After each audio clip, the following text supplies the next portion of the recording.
স্নেহের শিক্ষার্থীরা ভার্চুয়াল শিক্ষা চ্যানেলে স্বাগত। আমি নবম শ্রেণীর পাঠ্য সিলেবাসের অন্তর্ভুক্ত কলিঙ্গ দেশে ঝড় বৃষ্টি কবিতাটি পড়াবো, তাই তোমরা ধৈর্য সহকারে কবিতা পাঠ শুনবে। আমি অক্ষর লাইন ধরে আলোচনা করব, একটু স্কিপ করবে না, তা না হলে কবিতার কিছুই বুঝে উঠতে পারবে না। কবিতা পাঠ ভালো লাগলে লাইক, শেয়ার এবং কমেন্টস করো। যারা নতুন আছো তারা চ্যানেলটি সাবস্ক্রাইব করে দিয়ে অল বাটনস ক্লিক করে দিও। আর দেরি না করে শুরু করা যাক। কলিঙ্গ দেশে ঝড় বৃষ্টি কবিতাটি পাঠের আগে কলিঙ্গ দেশে ঝড় বৃষ্টি কবিতা সম্পর্কে পূর্ব কাহিনী বা ইতিহাস জানা দরকার। তা না হলে কবিতাটির পুরোপুরি বোঝা হয়ে উঠবে না। এই কবিতার একটি পূর্ব কাহিনী আছে, যেমন কলিঙ্গ দেশে ঝড় বৃষ্টি কেন হয়েছিল। এই ঝড় বৃষ্টি হওয়ার কারণটা জানলে তোমাদের কবিতা পাঠ করার অনেকটা সুবিধা হবে। তাই কলিঙ্গ দেশে ঝড় বৃষ্টি কবিতাটি নবম শ্রেণীর পাঠ্য সিলেবাসে অন্তর্ভুক্ত করার আগে এই কবিতার নাম ছিল কলিঙ্গ দেশে ঝড় বৃষ্টি আরব্য। কিন্তু পরবর্তীকালে যখন নবম শ্রেণীর পাঠ্য সিলেবাসের অন্তর্ভুক্ত করা হয়, তখন এর নামকরণ হয় কলিঙ্গ দেশে ঝড় বৃষ্টি। কলিঙ্গ দেশে ঝড় বৃষ্টি কবিতাটি চণ্ডীমঙ্গল কাব্যগ্রন্থের অন্তর্গত।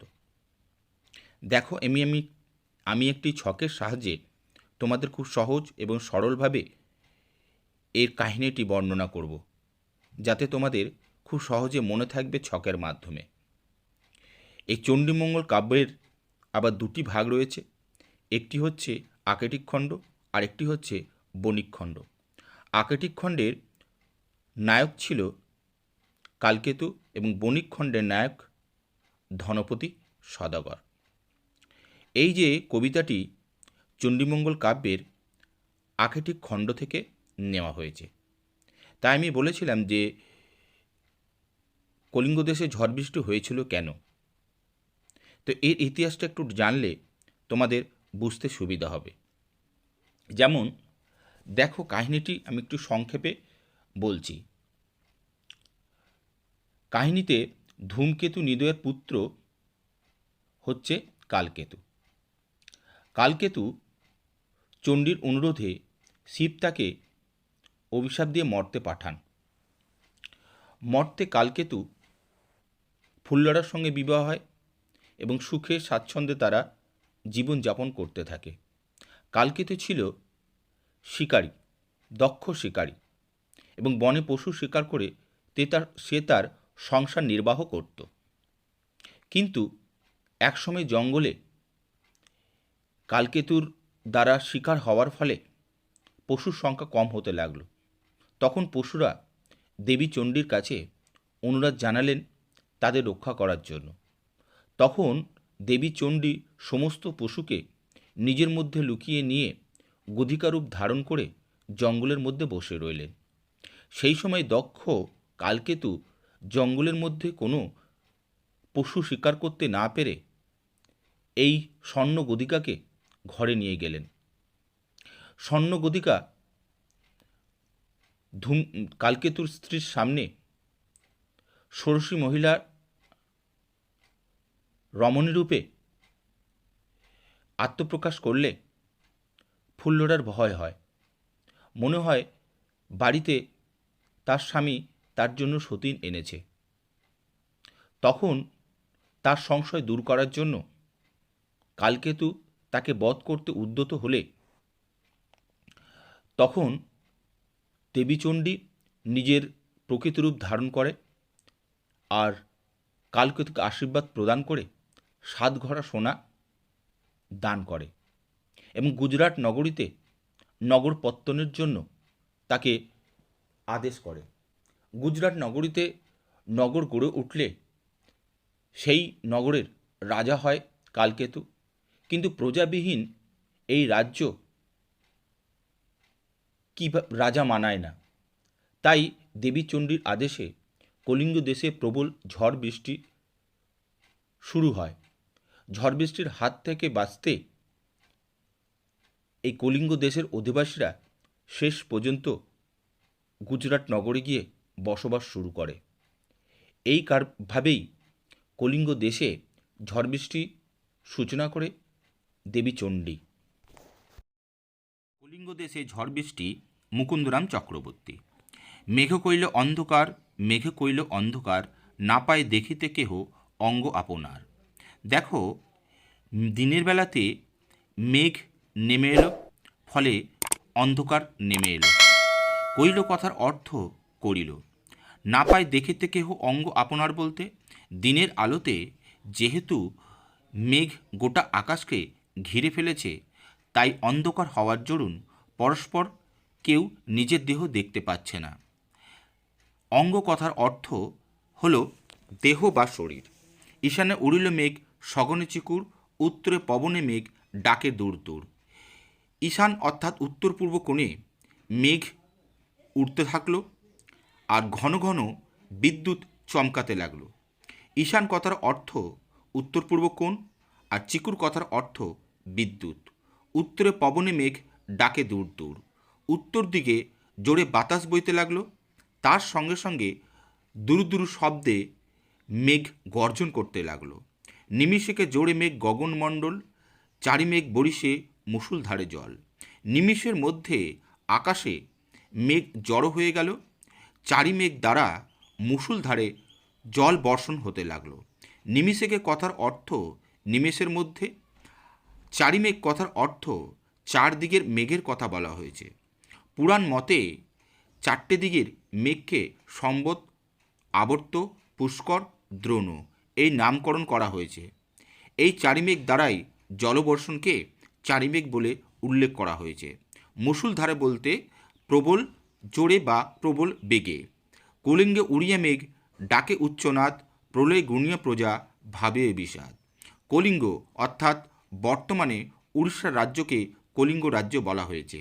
সেই উড়িষ্যায় আকাশে মেঘ উড়ে বেড়াচ্ছে এবং গভীর উচ্চনাদে গর্জন করছে। প্রলয় অর্থাৎ ধ্বংসের কথা স্মরণ করে বা গণনা করে প্রজারা হতাশায় নিমজ্জিত হয়েছে। বিষাদ কথার অর্থ হচ্ছে হতাশা। দূর দূর বহে ঘন ঝড়, বিপাকে ভবন ছাড়ি প্রজা দিল রড়। দেখো, হুড় হুড় দূর দূর শব্দে প্রবল ভেগে ঝড় হচ্ছে। বিপাকে ভবন অর্থাৎ বাড়ি ছেড়ে প্রজারা দৌড়ে পালাচ্ছে। বিপাকে কথার অর্থ হচ্ছে বিপদে পড়ে, ভবন কথার অর্থ হচ্ছে বাড়ি, আর ছাড়ি কথার অর্থ হচ্ছে ছেড়ে, রর কথার অর্থ হচ্ছে ছুটে পালানো। ঠিক আছে, তাহলে এই পর্যন্ত তোমাদের আমি একটু পড়ালাম। এখান থেকে তোমাদের কিছু শর্ট প্রশ্ন হয়। এই শর্ট প্রশ্নগুলো তোমরা কিন্তু অবশ্যই দেখবে, কারণ আমি যেগুলো আলোচনা করব তার মধ্য থেকে তোমাদের পড়ার সম্ভাবনা খুব বেশি, তাই এগুলো আমি একটু আলোচনা করছি, তোমরা দেখবে। দেখিতে না পায় কেহ অঙ্গ আপনার। কলিঙ্গবাসীরা নিজের অঙ্গ দেখতে পায় না কেন? কলিঙ্গের আকাশে ঘন মেঘে আচ্ছাদিত হওয়ায় দিনের বেলায় অন্ধকার নেমে আসে, ফলে কলিঙ্গবাসীরা কাছাকাছি থাকা সত্ত্বেও একে অপরের দেহ দেখতে পায় না। ঈশানে উড়িল মেঘ, সঘনে চিকুর। ঈশান ও চিকুর শব্দের অর্থ কী? ঈশান শব্দের অর্থ পূর্বকোণ, চিকুর শব্দের অর্থ বিদ্যুৎ। কলিঙ্গ দেশ বলতে কোন অঞ্চলকে বোঝানো হয়েছে? কলিঙ্গ দেশ বলতে বর্তমানে উড়িষ্যার রাজ্যকে বোঝানো হয়েছে। বিপাকে ভবন ছাড়ি প্রজা দিল রর। প্রজাদের ঘর ছেড়ে পালানোর কারণ কি? রর শব্দের অর্থ কী? ঝড়, বৃষ্টি, বজ্রপাতের দ্বারা কলিঙ্গ রাজ্যের নদী নালা সমস্ত কিছু জলে ডুবে যাওয়ায় প্রজারা ঘর ছেড়ে পালিয়েছিল। রর শব্দের অর্থ ছুটে পালানো। ধুলে আচ্ছাদিত হইল যে ছিল হরিত, উল্টাইয়া পড়ে শস্য প্রজা চমকিত। দেখো, ধুলো দ্বারা যা কিছু সবুজ ছিল সব ঢাকা পড়ে গেছে। প্রবল ঝড়ের দাপটে শস্য উল্টে পড়ে গেছে, ফলে প্রজারা চমকে অর্থাৎ আঁতকে উঠেছে। শস্য কথার অর্থ হচ্ছে শস্য ভাণ্ডার, উল্টিয়া কথার অর্থ হচ্ছে উল্টে পড়ে, চমকিত কথার অর্থ হচ্ছে চমকে যাওয়া বা আঁতকে ওঠা। চারি মেঘে জল দেয় অষ্ট গজরাজ, সঘনে চিকুর পড়ে ব্যঙ্গ তর্কাবাজ। চারি মেঘের বাহন অর্থাৎ 8টা হাতি কি করছে? জল বর্ষণ করছে। সঘনে চিকুর পড়ে ব্যঙ্গ তর্কাবাজ, ঘন ঘন বিদ্যুৎ পড়ছে, আর সেই বিদ্যুৎ যেন ব্যাঙ যেমন লাফায় ঠিক তেমনি তড়ক তড়ক করে লাফিয়ে এখানে সেখানে বিদ্যুৎ পড়ছে। এখানে সঘনে কথার অর্থ ঘন ঘন, চিকুর কথার অর্থ হচ্ছে বিদ্যুৎ, আর ব্যঙ্গ কথার অর্থ হচ্ছে ব্যাঙ, তর্কা কথার অর্থ হচ্ছে লাফিয়ে লাফিয়ে যেমন ব্যাঙ চলে তেমনি বিদ্যুৎ লাফিয়ে লাফিয়ে এখানে ওখানে পড়ছে। দেখো এখানে অষ্ট গজরাজ বলে একটি পৌরাণিক বিষয়কে তুলে ধরা হয়েছে, যেন 8টা হাতির কথা বলা হয়েছে। এই 8টা হাতিকে না, চার মেঘের বাহন হলো অষ্ট গজরাজ। এদের একত্রে দিকহস্তি বলা হয়।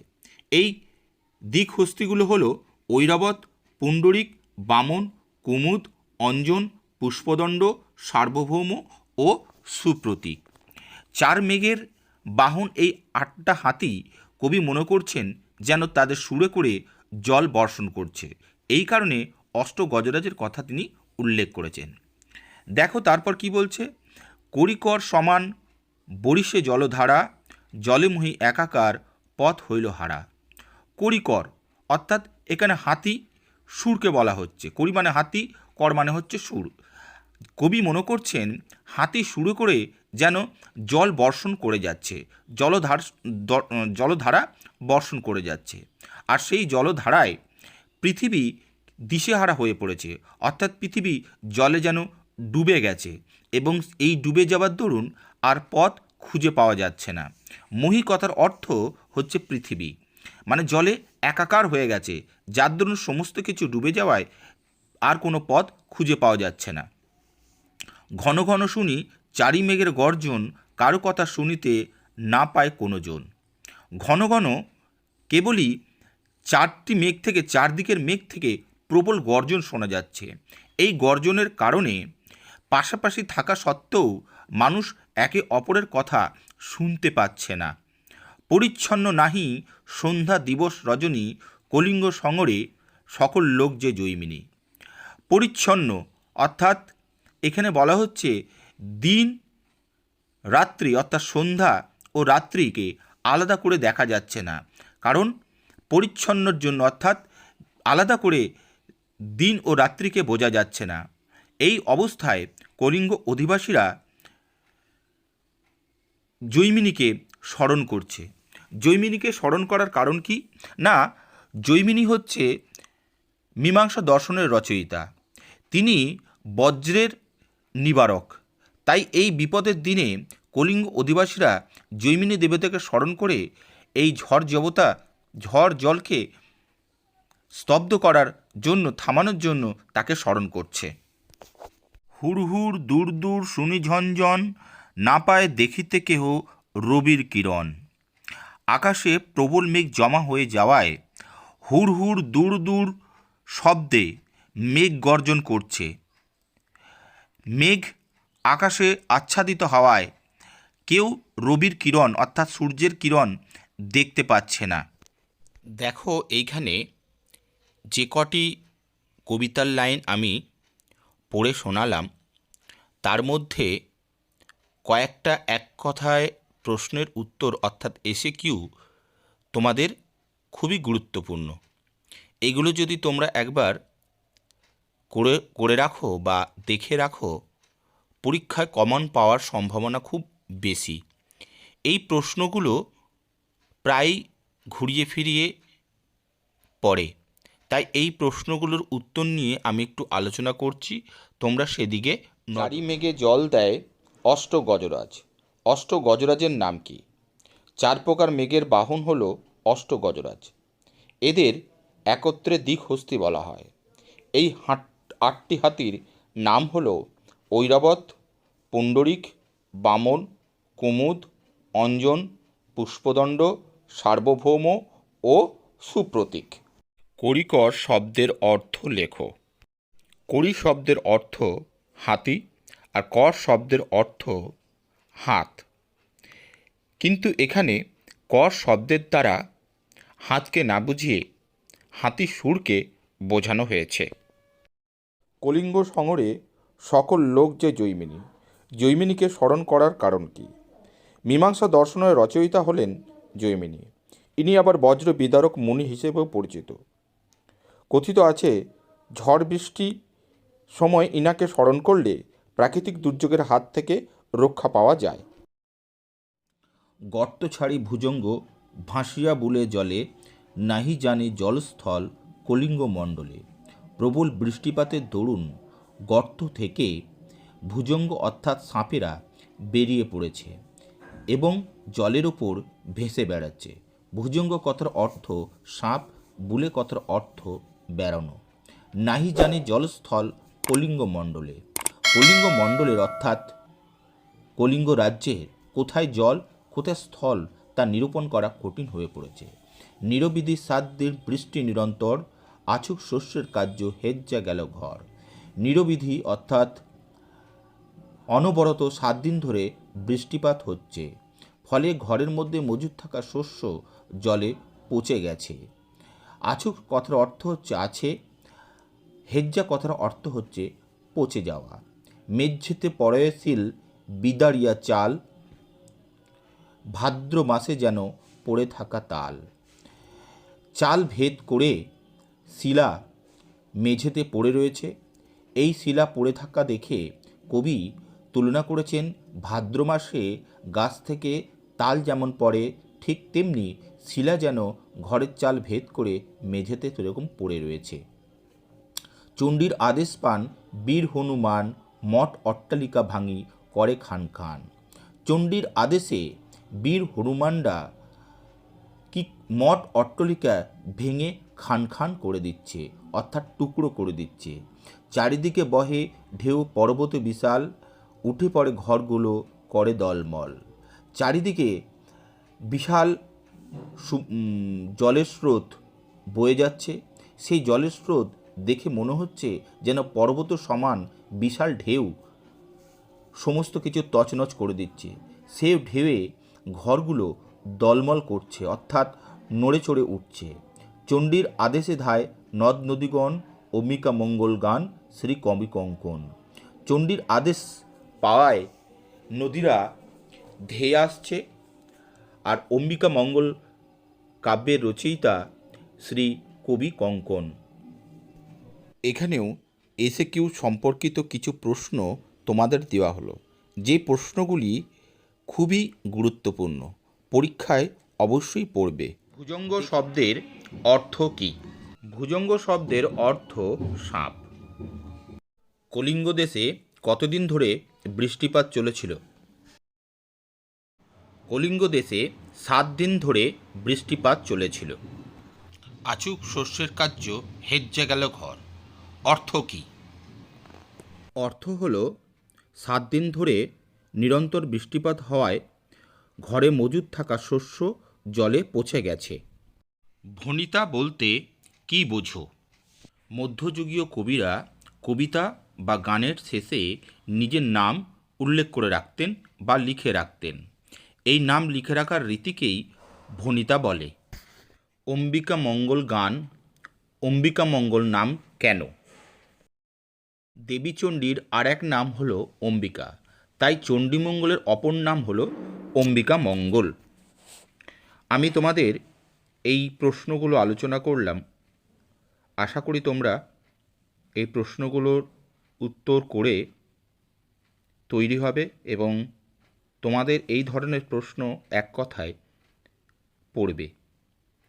তাই এর পরবর্তী যদি বড় প্রশ্ন বা 3 নম্বরের প্রশ্ন নিয়ে তোমাদের যদি আলোচনা করার থাকে তাহলে আমাকে কমেন্টসে জানাবে, আমি সেগুলো নিয়ে আলোচনা করব। তোমরা ভালো থেকো, সুস্থ থেকো, এই কামনা করে ভিডিওটা শেষ করলাম।